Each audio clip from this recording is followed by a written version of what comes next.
chaîne. Moi, c'est Mame Africa. Si vous n'êtes pas encore abonné, please do.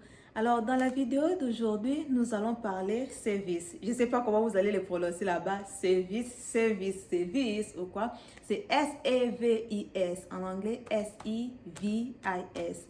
Cela veut dire Student and Exchange Visitor Information System. Alors, la fois passée dans ma vidéo, je vous ai dit que après votre admission dans une université aux États-Unis, vous aurez à payer ce qu'on appelle le frais I-901 service. Alors, pourquoi payer les I-901 service? Je ne sais pas. Je dirais peut-être que parce que c'est obligatoire pour des raisons de sécurité. Mais je pense que la meilleure question à se poser serait comment les payer au fait.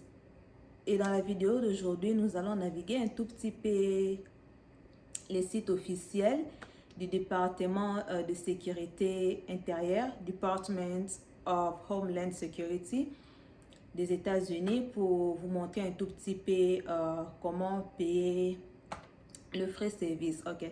En fait, le service, c'est tout un système. C'est un système qui contrôle et garde les informations des étudiants internationaux. On en a parlé la fois passée dans ma vidéo. Et le service est au fait administré par ce qu'on appelle le SEVP. Et le SEVP, veut dire Student and Exchange Visitor Program. Alors, le SEVP, c'est au fait le côté investigation, quoi. C'est le service d'investigation. C'est le département de sécurité intérieure, Department of Homeland and Security, qui permet au fait aux différentes organisations gouvernementales des États-Unis à avoir des informations relatives aux étudiants non immigrants qui sont sur le territoire américain. Bon, je ne sais pas si je l'ai bien expliqué, mais c'est comme ça. Mais ce que je vais faire, c'est au fait de vous mettre le lien des sites officiels dans la description. Question, si vous avez besoin de découvrir un peu plus, vous pouvez aller là-bas et lire. Moi, je vous donne au fait des informations à base de mes expériences et des recherches que j'ai aussi faites pour vous informer, quoi. Donc voilà, c'est les frais I-901 que vous allez payer, I-901 service. Et le service, c'est le côté technologie, c'est la suivi et la surveillance au fait.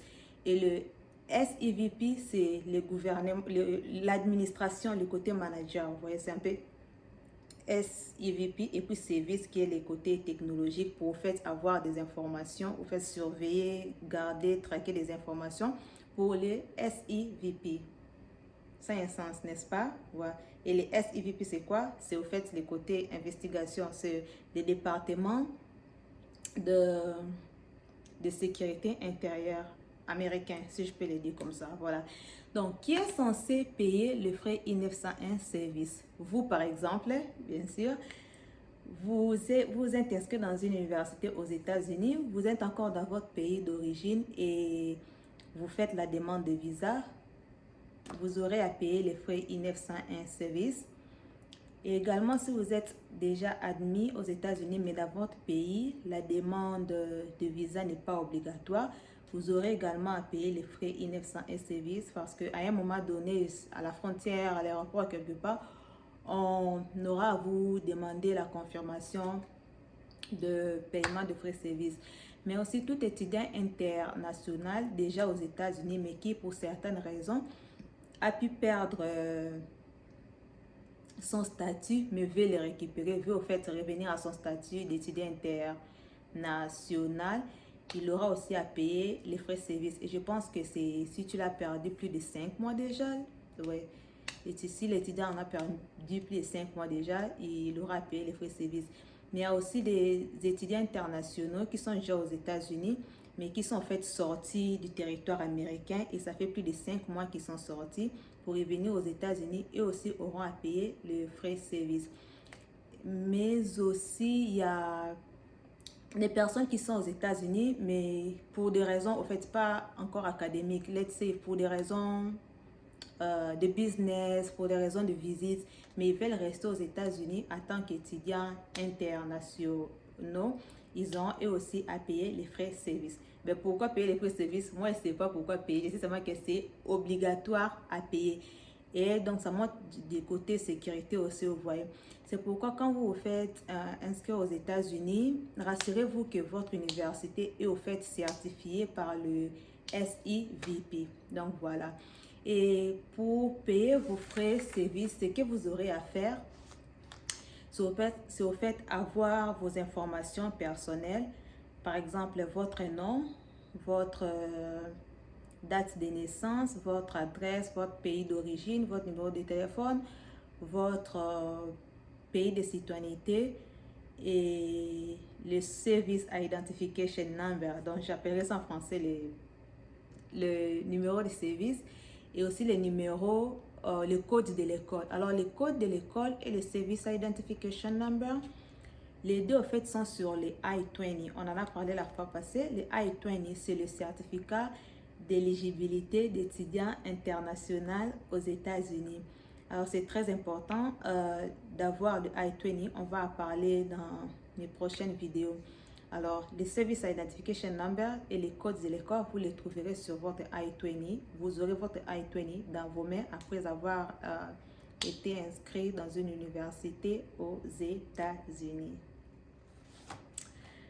Alors maintenant, on va aller sur la machine, vous et moi, naviguer un tout petit peu et vous montrer où est-ce que, ok, vous montrer les sites web, comment payer et voilà. Si vous avez des questions, s'il vous plaît, mettez-le-moi dans les commentaires. Ne m'écrivez pas inbox, veuillez m'écrire dans les commentaires, question d'encourager les autres à rejoindre la famille. Et aussi, abonnez-vous à ma chaîne YouTube, encouragez-moi s'il vous plaît, abonnez-vous à ma chaîne YouTube.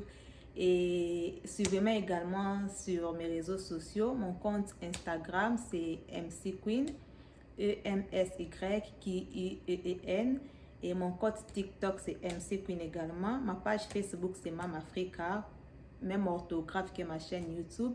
MAM apostrophe AFRICA. Allez, alors maintenant sur la machine, on va voir. Ouf, enfin. Voilà, ça marche. On est là devant la machine. Vous savez quoi? C'est ma deuxième fois de faire cette partie au fait. Je l'avais faite et puis quand je suis allée faire le montage, je me suis rendu compte que j'étais en train de me filmer moi au lieu de filmer les informations, au lieu de filmer au fait les screens, au fait la caméra, le computer. Au fait, j'ai eu à tout recommencer. Voyez, ça m'a pris du temps, mais ça va, je suis contente. Maintenant là, j'ai fixé les problèmes. Donc voilà, on va aller sur Google, on va aller naviguer le site du Department of Homeland and Security. Donc, le site officiel du département de, de sécurité intérieure où nous allons voir comment payer le frais de service. Alors moi, j'ai déjà le site web ici, je l'ai mis en bookmark, question pour moi de le retrouver facilement. Voilà, plus vite. Ok, voilà à quoi ressemble le site officiel. Vous voyez, official website of the Department of Homeland and Security. Je vais juste fermer ça. Voilà à quoi ça ressemble. Alors, pour payer, vous aurez à cliquer ici sur les liens. Ce lien-ci, fmjfi.com, fmjfi.com. Alors, le site est très bien détaillé. Ici, on vous dit Paying the I-901 Service Fee. Alors, en fait, on va cliquer, mais je vais un peu vous montrer un tout petit peu là-bas en bas ce que ça veut dire.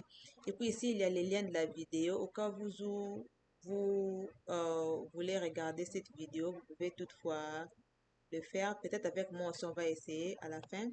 Who pays, au fait, qui paye, au fait, les I-901 service. Comprenez, moi, je suis fatiguée. J'avais déjà fait cette partie. Maintenant, je dois la refaire. Bon, c'est pas grave. J'ai fait ça pour vous, non? Donc, abonnez-vous pour m'encourager.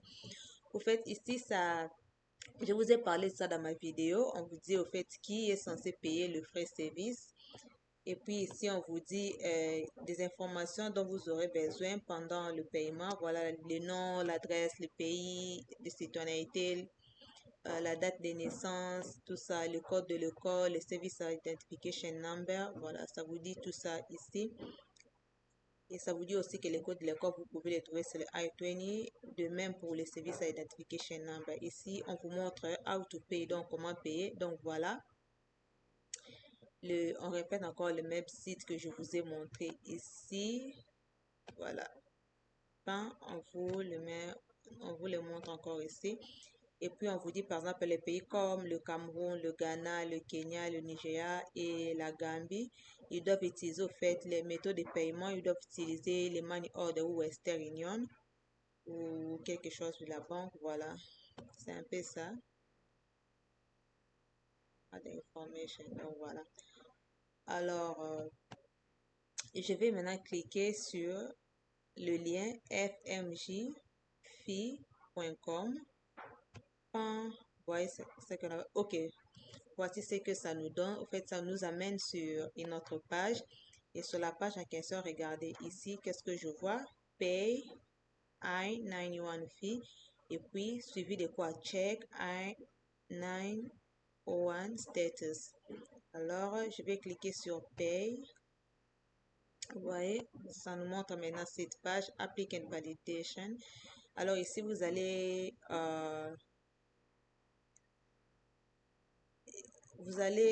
compléter cette case avec votre numéro de service, Service Identification Number. Sur fait 14 chiffres, ça se trouve sur votre I-20. Et puis ici, vous allez mettre votre nom de famille. Et puis ici, vous allez mettre votre prénom et votre post-nom. Et puis ici, vous avez la date de naissance, le mois, le jour et l'année. Moi, par exemple, ça sera mars 2, parce que je suis né le 2 mars, March 2nd, mars. Ici, je choisirai 2. Et puis ici, je mettrai la date, l'année de ma naissance, quoi, 1995. Donc, voilà. Et puis, si vous lisez ici, ok, une fois que vous finissez de remplir toutes ces informations, vous allez cliquer sur Submit, donc soumettre. Et puis, certainement, ça vous donnera l'accès au paiement, quoi. Vous pouvez soit utiliser votre carte bancaire ou Western Union ou Money Order. Cela dépend dans les pays dans lesquels vous vous trouvez. Mais moi, dans mon pays, tu peux utiliser la carte bancaire. Je venais de vous dire que dans certains pays comme le Cameroun, le Niger, le Kenya, ils vont utiliser Western Union tout simplement ou Money Order, quelque chose. Mais toutefois, ça dépendra au fait de ce que ça vous donnera.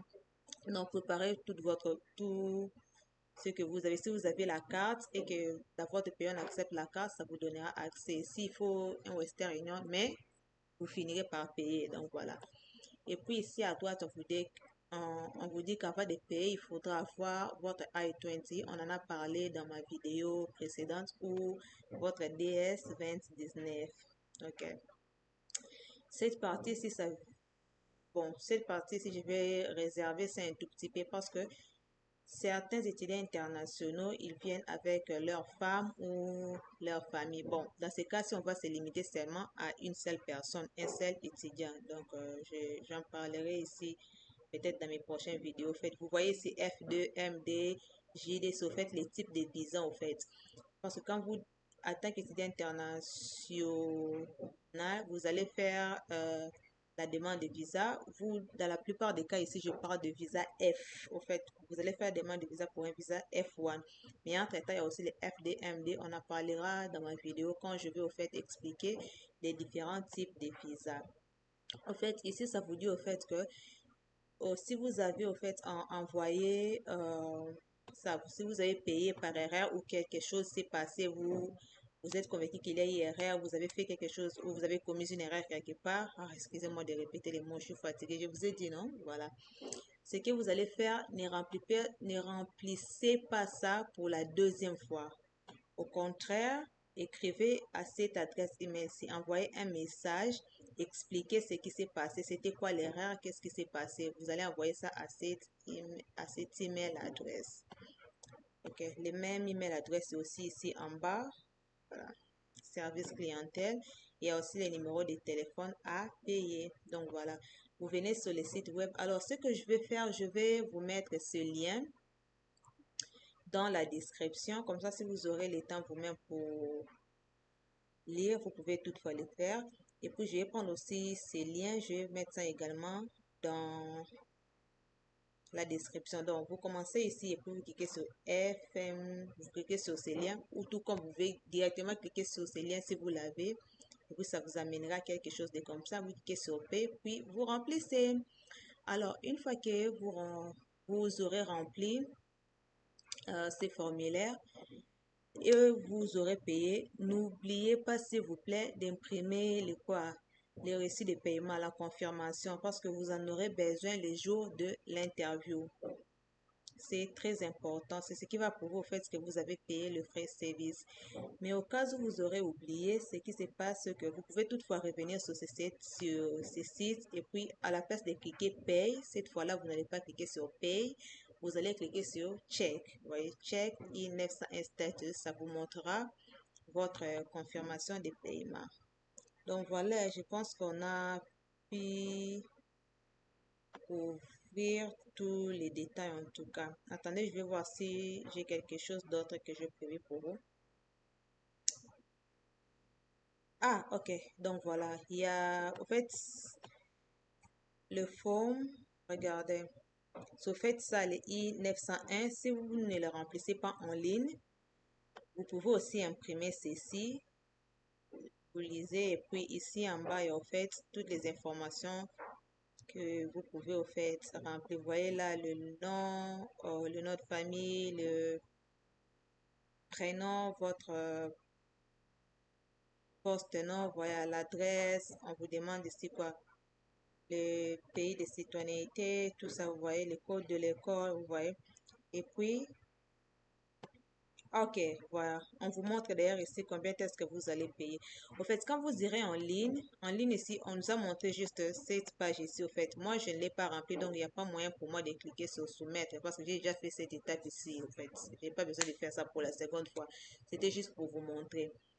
Alors, certainement, ça vous donnera accès au fait au paiement et ça vous dira combien vous allez payer. Les étudiants F, vous allez payer 350 dollars. Ouais, 350 dollars. Ça, c'est les montants pour d'autres types de visas, quoi.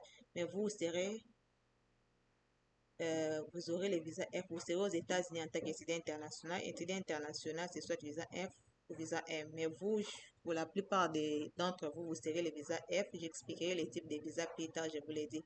Donc, préparez 350 dollars à payer. Quoi d'autre? Avez-vous des questions? Si vous avez des questions, n'hésitez pas de les mettre dans le commentaire. Comme ça, d'autres personnes seront encouragées. Si vous avez les mêmes questions, au fait,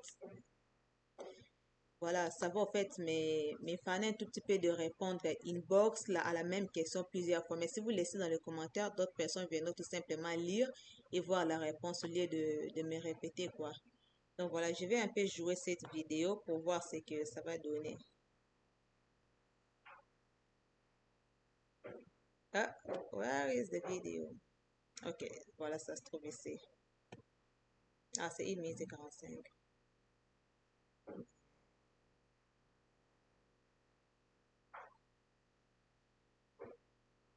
Oh, il n'y a pas de son. Ok.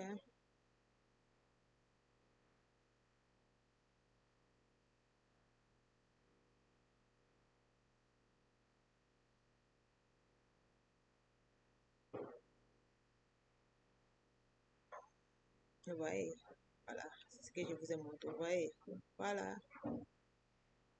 voilà, ouais, voilà. Pam.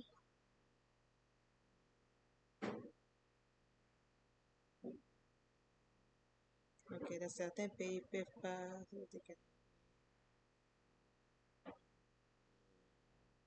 C'est passé très vite là. Attends, je vais voir en fait ce que ça dit.